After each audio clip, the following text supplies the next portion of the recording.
part of your American cultural history, that's a famous song by George Gershwin, who I hope you know, major American composer, most famous perhaps for the jazz concerto called Rhapsody in Blue for piano and orchestra. Even if orchestra is not your thing, you ought to know George Gershwin. He's a major figure in American history. So there you go. Now, continuing with the 1-2s, the second rhythm, as we said last week, is this.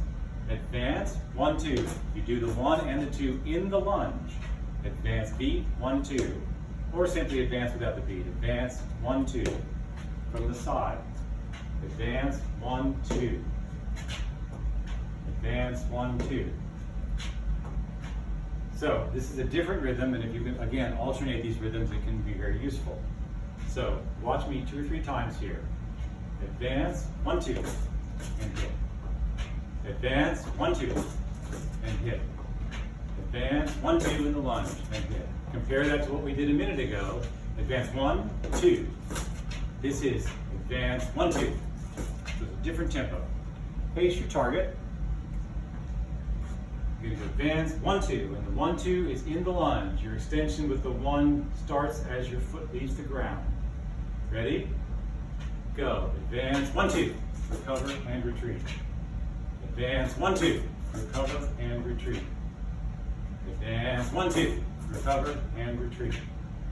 Advance, 1, 2. Recover and retreat. Advance, 1, 2. Recover and retreat. Advance, 1, 2. Recover and retreat. Advance, 1, 2. Recover and retreat. 2 more. Advance, 1, 2. Recover and retreat. Advance, 1, 2. Recover and retreat. On the theory of spiraling back to review something you just practiced, we're going to alternate advance 1, 2, then advance 1, 2. Advance 1, 2, advance 1, 2. Advance 1, 2, advance 1, 2. First is the 1, 2 in the lunge. Watch me for 2 of these. Advance 1, 2, recover and retreat. Alternating advance 1, 2, recover and retreat. We'll do 5 sets of those, 5 pairs. The first is the 1, 2 in the lunge. Ready, go. Advance 1, 2, recover, retreat. Now alternating. Advance 1, 2, recover and retreat. The first one. Go. Advance 1, 2, recover, retreat. The second one. Advance 1, 2, recover and retreat. The first one. Advance 1, 2, recover, retreat. The second. Advance 1, 2, recover, retreat. The first. Advance 1, 2, recover, retreat. The second. Advance 1, 2, recover, retreat. The first. Advance 1, 2, recover, retreat.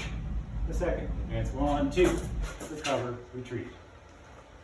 You see this sort of rhythm change all the time in life. If you notice professional comedians, for example, some have a very rapid fire delivery that works. Some have a very slow delivery. Some have a delivery that changes and the punchline comes at you unexpectedly. It's a good analogy for fencing. You set up the joke, you deliver the punchline. Let's spiral back to the change of direction, and then we'll talk about point and line. Last video we did this. Retreat, and then change direction with a beat lunge. Retreat, beat lunge.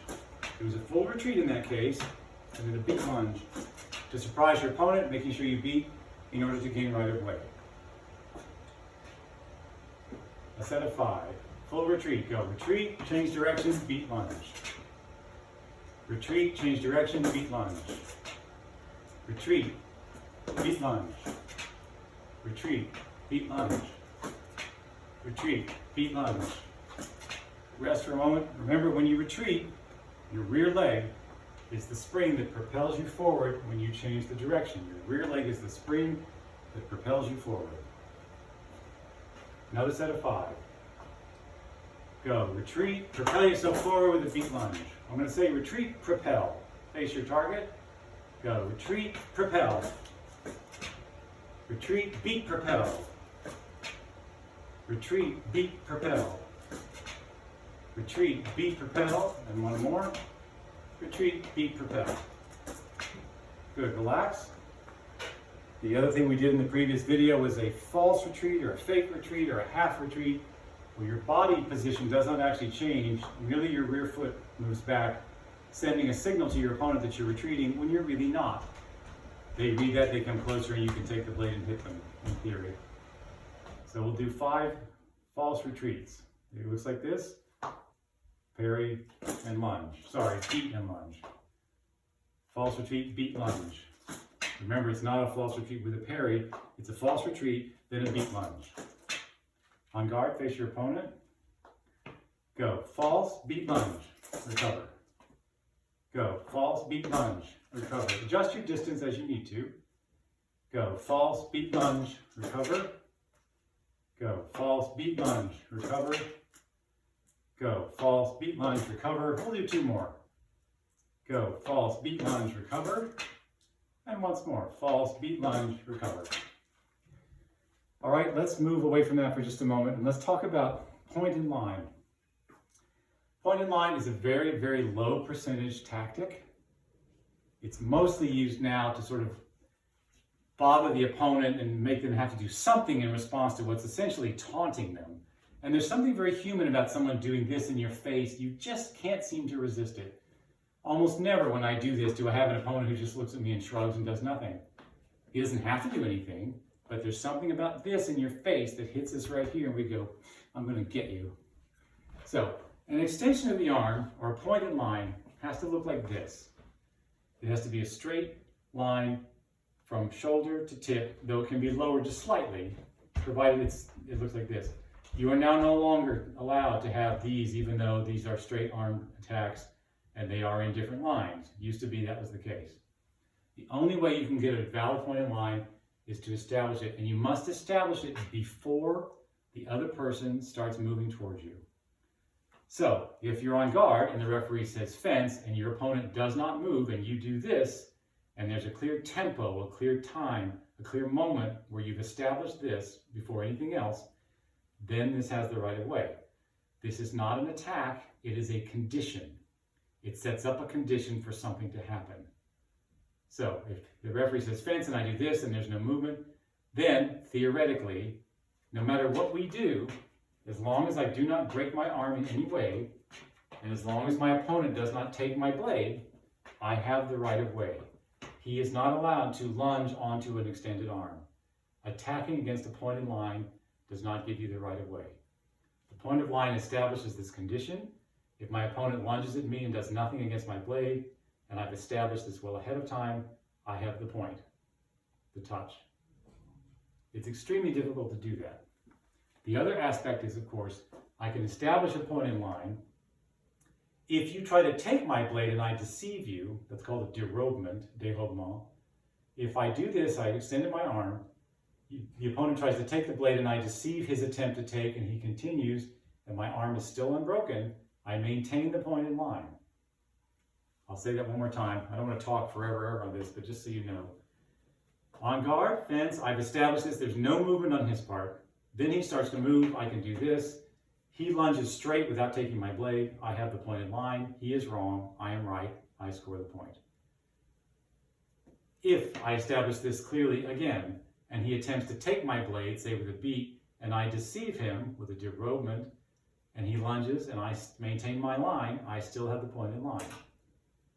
Theoretically, I can deceive 3, 4, 5, 6 movements, whatever he does. If I'm quick enough to deceive all of them and leave it there and he lunges, I still maintain the pointed line. I've done that maybe a handful of times in my whole life. It's extremely difficult, but it sure is rewarding when you just deceive the guy 3 times and boom, he skewers himself. There's one other aspect of this, and that is this. If I establish a line and there's no movement, and then I start doing this in an attempt to confuse him, I have lost the line. The line must be still until my opponent tries to take the blade. Then I can move it. But this is not a line, even though the arm is straight. This is a line, the point is still. If he attempts to take it and I deceive, I maintain the line. Again, very low percentage, and usually people who do that get hit because they wait too long. The opponent starts in advance, I stick up my point, and it's too late. So it's worth knowing about, theoretically, and it's worth practicing. It's very good to practice your finger work, very small. If you ever have an opponent or a practice partner, you can do that. It's worth doing just for your own technique. That's the theory of point in line. We talked also about absence de fer, the attack with no blade, when your opponent comes at you like this, or like this, or this, or this, anything where there's no blade for you to work against. I'm going to address that now. I'm going to break the video in a minute, and I'll come back and finish it. We talked last week, if someone comes at you like this, where there's no blade, they have to finish at some point. Most people that do this are good at establishing what's called forward momentum initiative. Once they started like this with their feet, the interpretation now is that's good enough to maintain the attack. The arm has nothing to do with it, which is a terrible change of interpretation in my opinion, but anyway. So if they come at you like this, or this, or this, they're looking for you to counterattack, and they're going to finish their attack. They train at this, so they expect it. So I'm going to be the defensive fencer now. If my opponent comes at me with a bent arm, I have a number of things I can do. First, preempt it all. Don't let her attack. Just go right after her all the time. Be in the attack mode. That can sometimes deprive them of their favorite move. Secondly, keep a big distance. You got to gauge that distance. And one defense you can have is this, a set team or a 7. This helps cover the target. It's kind of an awkward thing for the opponent to get around, and you can go from here, this position, of course, you can go anywhere. It's nice to make a counter 4 in that circumstance.